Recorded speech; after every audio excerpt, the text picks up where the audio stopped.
Ya pemirsa, kita bahas langsung dengan narasumber yang sudah hadir pada pagi hari ini di Apa Kabar Indonesia Pagi. Ada Pak Adrianus Meliala selaku kriminolog. Selamat pagi Pak Adrianus. Selamat pagi. Sehat, selamat pagi diundang. Sehat-sehat. Ya. Oke. Mungkin langsung saja Pak, sebagai kriminolog melihat kasus ini, sebetulnya bagaimana kok bisa terjadi hal-hal seperti ini? Ya memang terhadap sesuatu yang mengandung kerawanan. Itu memang harusnya semua skenario disiapkan gitu.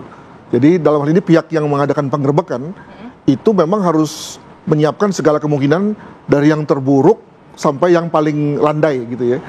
Nah, nampaknya sudah melalui misalnya pengerahan jumlah SDM yang cukup ya, belasan orang. Juga kalau lihat dari foto juga korban misalnya menggunakan body vest juga, artinya sudah bersiap juga dengan respons yang bersifat letal ya dari pihak sana gitu ya. Nah, namun kelihatannya respon itu ternyata terlalu ekstrim ya, sehingga lalu kemudian tidak disangka, tidak diduga, hal mana kemudian mengakibatkan justru pihak yang meraid yang kemudian lalu menjadi korban. Kelihatannya itu yang terjadi gitu.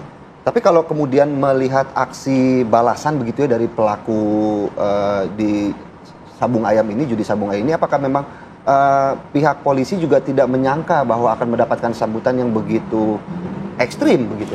Itu dia, karena justru menjadi polisi itu dianugerahi dengan, kalau dalam bahasa peribahasa, 1001 cara menuju Roma gitu ya.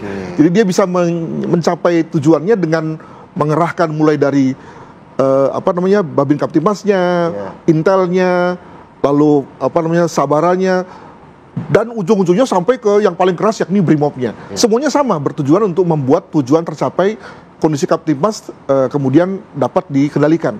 Nah, ini menarik ini, kenapa kemudian lalu langsung dilakukan penyerbuan gitu ya, bukannya dikerahkan dulu intelnya atau mungkin Binmasnya dulu ya yang mengadakan Sambang dan Suluh gitu ya.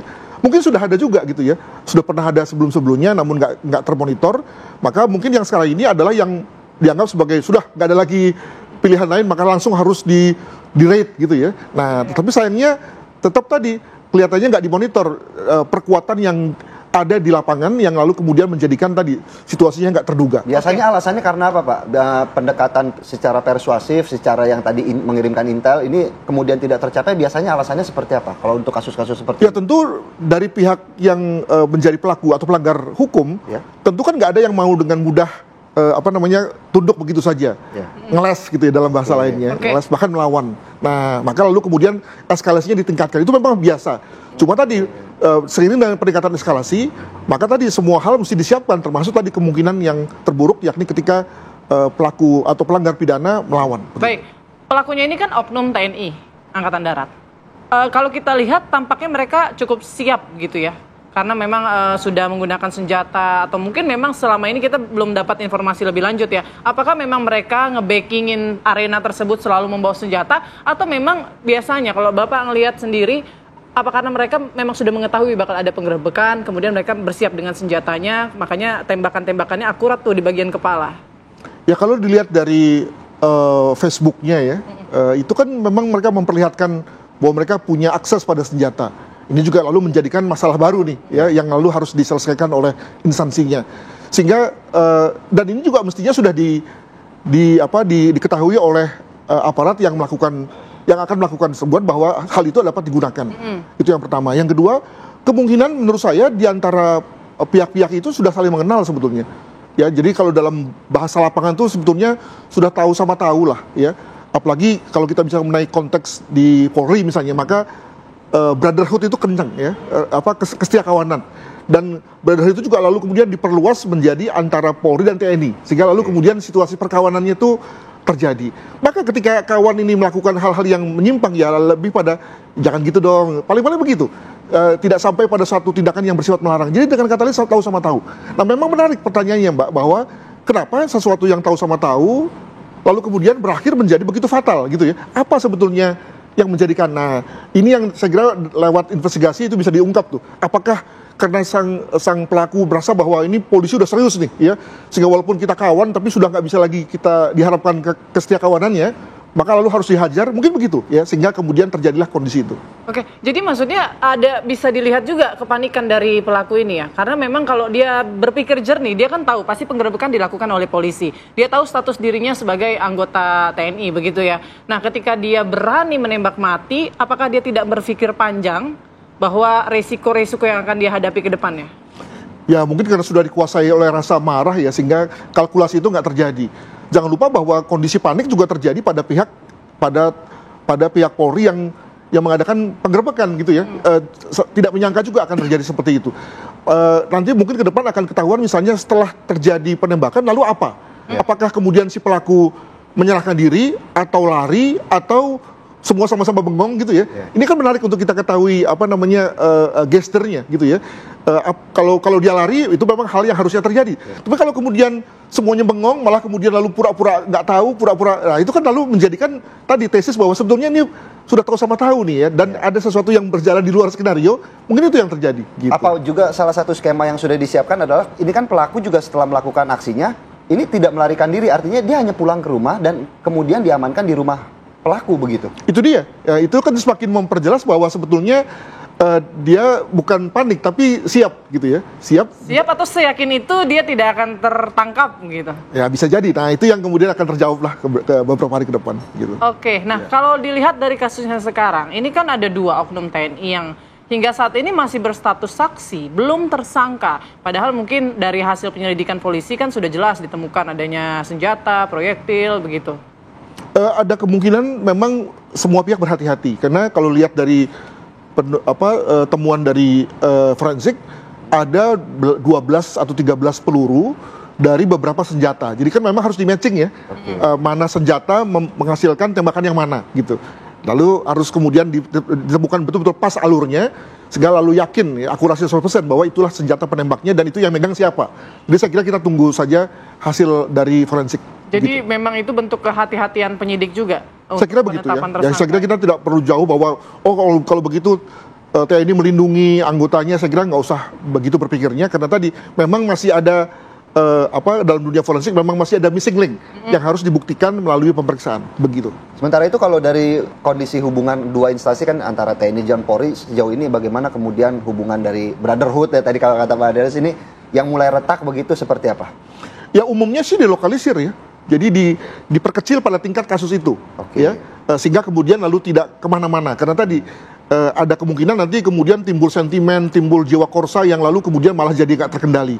Nah, dan sejauh ini menurut saya kedua organisasi ini itu terbiasa ya melokalisir masalah dan kemudian selesai. Hanya saja dari segi kami sebagai pengamat ya jangan sering-sering melokalisir dan kemudian lalu melihat itu sebagai kasus belaka gitu. Tetap kita harus upscaling dari sisi lesson learn-nya gitu ya. Semua kalau terlalu banyak misalnya kegiatan backing-membacking lalu kemudian dibiarkan, maka lalu ya apakah kita akan begini terus nih ya antar aparat saling berbunuhan padahal harusnya mereka melindungi kita dan seterusnya kan. Nah, itu yang menjadi call dari kita sebagai pengamat. Jadi bisa dikatakan juga nggak backing-membacking harusnya aparat keamanan melindungi tapi aparat keamanan justru membacking sebuah aksi atau praktik kejahatan begitu. Ini pengawasannya kurang atau bagaimana menurut Pak Adrianus? Nah, yang penting adalah bahwa jangan memberikan justifikasi bagi saya gitu. Jangan memberikan pembenaran gitu. Ya karena anggota TNI atau Polri lapar atau ini urusan kurang, kesejahteraan juga maka jadi kemudian alasan. jadi bola itu menurut saya malah nanti menjadi semacam pembenaran atau excuse bahwa hal itu dibenarkan. Nah, satu contoh misalnya dari segi take home pay-nya lah, dari segi penerimaan. Itu sebagai aparat militer Polri itu dibandingkan dengan ASN, kebetulan saya ini ASN ya gitu. Itu lebih baik daripada ASN tuh gitu ya. Satu contoh saja misalnya dari segi kepangkatan lah. Kepangkatan tertinggi dalam dunia sipil seperti saya misalnya 4E itu paling tinggi tuh. Nah 4E itu sejajar dengan bintang 2. Jadi dengan kata lain masih ada lagi yang lebih tinggi dari sipil gitu ya. Nah poin saya adalah bahwa kalau bicara mengenai kesejahteraan sebetulnya dibandingkan dengan pegawai negeri sipil itu teman-teman tadi yang berseragam jauh lebih baik sebetulnya. Jadi mungkin bukan soal kesejahteraan tapi lebih kepada soal gaya hidup ya atau ekspektasi bahwa karena aparat maka memang harus punya mobil, punya rumah atau apa-apa yang lalu kemudian memaksa mereka untuk tadi terjun sampai ke hal-hal yang bersifat ilegal. Mungkin begitu. Oke, tapi kalau kita kemudian melihat bagaimana aksi dari para pelaku ini kan sebenarnya masih punya atasan. Bagaimana mereka juga, apakah kemudian atasan juga tidak memonitoring bagaimana keseharian dari para pelaku seperti itu? Betul sekali, maka memang ada kecurigaan ya bahwa atasan membiarkan ini ada dua nih kemungkinannya. Pertama, membiarkan dalam bentuk mendukung dan bahkan menerima hasil juga gitu ya. Dan yang kedua adalah seperti membiarkan dalam arti ya pura-pura nggak tahu. Sehingga kalau misalnya Iu ketangkep atau kemudian kena pidana, ya jangan sangkutkan saya ya gitu ya. Nah, soal mana yang benar, lalu bagaimana memverifikasinya, itu saya kira itu urusan teman-teman sendiri dan kami dari luar tentu tidak tahu ya. Oke, mungkin sedikit saja ada masukan nggak dalam penyelesaian masalah ini, kemudian atau efek jera agar kasus-kasus seperti ini tidak terulang kembali, Pak Trianus? Saya kira ini satu bom waktu yang akan terus terjadi ya, karena tadi backing baik dilakukan oleh teman-teman dari TNI maupun juga dari Polri sama aja loh sebetulnya ya, cuma bidangnya beda aja gitu ya. Kalau itu terus dibiarkan dan tidak ada usaha untuk menguranginya, maka tadi masih bisa dipertahankan dengan pendekatan brotherhood ya, tegur-teguran, sapa-sapaan jangan begitu dong gitu ya, atau kami mau operasi ini ya tiarap dulu gitu ya. Tapi akan ada saatnya di mana situasi itu nggak bisa terjadi lagi, mengingat misalnya perintah datang dari atas ya, sehingga lalu tadi ketika teman pun juga terpaksa kemudian harus benturan. Nah, jadi nggak enak ya. Nah, maka lalu kemungkinan situasi seperti ini akan terus terjadi nih kalau situasi backing akan terus ya lestari gitu ya. Terus lestari. Ya, tentunya kita juga berharap ini menjadi kasus yang terakhir begitu. Betul. Ya. Jangan sampai terus berulang begitu. Karena kan tentunya ini menciderai masyarakat bagaimana aparat penegak hukum justru bermain-main dengan hukum yang berlaku begitu. Baik, terima kasih Pak Adanus Melala atas waktunya selaku pakar kriminolog. Sehat selalu Pak Adanus. Dan pemirsa, apa kabar Indonesia Pagi akan kembali di segmen berikutnya. Ada apa nih? Putri Windasari. Ya, kita ada informasi dari Komisi 1 DPR RI dan pemerintah yang sepakat membawa revisi Undang-Undang TNI ke tingkat 2 atau paripurna untuk disahkan menjadi undang-undang. Sesaat lagi pemirsa, kami akan kembali untuk Anda.